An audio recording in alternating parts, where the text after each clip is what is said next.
తిరుపతికి 65 కిలోమీటర్ల దూరంలో ఉన్నటువంటి మరొక ప్రాశస్త్యమైనటువంటి ఆలయమే వేదనారాయణ స్వామి ఆలయం.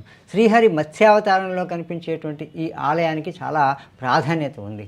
బ్రహ్మదేవుని నుంచి వేదాలను సోమకాసురుడు అనేటువంటి రాక్షసుడు దొంగిలించుకుపోయి సముద్ర గర్భంలో దాచినప్పుడు వాటిని పరిరక్షించడం కోసం సంవత్సరాల తరబడి మత్స్యావతారంలో సంవత్సరాల తరబడి ఆ రాక్షసులతో పోరాడి వేదాలని శ్రీహరి రక్షిస్తాడు. ఆ అవతారానికి ప్రతిరూపమే మనకి ఈ వేదనారాయణ స్వామి ఆలయం. శ్రీకృష్ణదేవరాయలు ఈ ఆలయాన్ని నిర్మించారు. శ్రీకృష్ణదేవరాయలు కుంభకోణంలో జరుగుతున్నటువంటి ఉత్సవాలకు వెళ్తూ తిరుమలలో శ్రీవారిని దర్శించుకుని నాగలాపురంలో బస చేసినప్పుడు వేదనారాయణ స్వామి రూపంలో స్వామివారు శ్రీకృష్ణదేవరాయలు కలలో కనిపించి తనకు ఒక ఆలయాన్ని నిర్మించాలని చెప్పేసి కోరతారు. తక్షణం శ్రీకృష్ణదేవరాయలు తన తల్లి నాగలాంబ పేరుతోటి ఇక్కడ ఆలయాన్ని నిర్మించినట్లు పురాణాలు చెప్తున్నాయి. ఆ నాగలాంబ పేరే ఇప్పుడు నాగలాపురం కింద ఇది ప్రసిద్ధి చెందింది.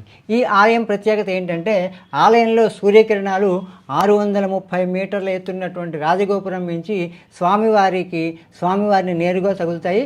3 రోజుల పాటు ఈ విధంగా మార్చి నెలాఖరులో 3 రోజుల పాటు ఈ విధంగా సూర్యకిరణాలు స్వామివారి మీద ప్రసరిస్తాయి. మొదటి రోజున పాదాల మీద, రెండో రోజున నాభి మీద, మూడో రోజున శిరస్సు మీద ఈ సూర్యకిరణాలు స్వామివారి మీద ప్రసరించడం జరుగుతాయి. సముద్ర గర్భంలో పోరాడినటువంటి స్వామివారికి వెచ్చదనాన్ని కలగజేయడం కోసమే సూర్యనారాయణమూర్తి కిరణాలను స్వామివారి మీద ప్రసరింపచేస్తారు అని చెప్పేసి ఇక్కడ భక్తుల నమ్మకం. ఈ మేరకే సూర్య పూజోత్సవం అని చెప్పేసి ఈ కాలంలో ఆలయంలో ఉత్సవాలు నిర్వహిస్తారు. అదేవిధంగా మత్స్య జయంతి ఉత్సవాలను కూడా ఇక్కడ ఘనంగా నిర్వహించడం జరుగుతుంది. ఈ వేదనారాయణ స్వామి ఆలయము తిరుపతి చెన్నై రహదారిలో పుత్తూరుకి 35 కిలోమీటర్ల దూరంలో ఉంటుంది. ఈ ఆలయాన్ని మీరు కూడా తప్పకుండా దర్శించుకోండి. ఇలాంటి ఆలయాల సమాచారం, భక్తి సమాచారం కోసం మీరు భక్తిసారం యూట్యూబ్ ఛానల్ని సబ్స్క్రైబ్ చేసుకోండి.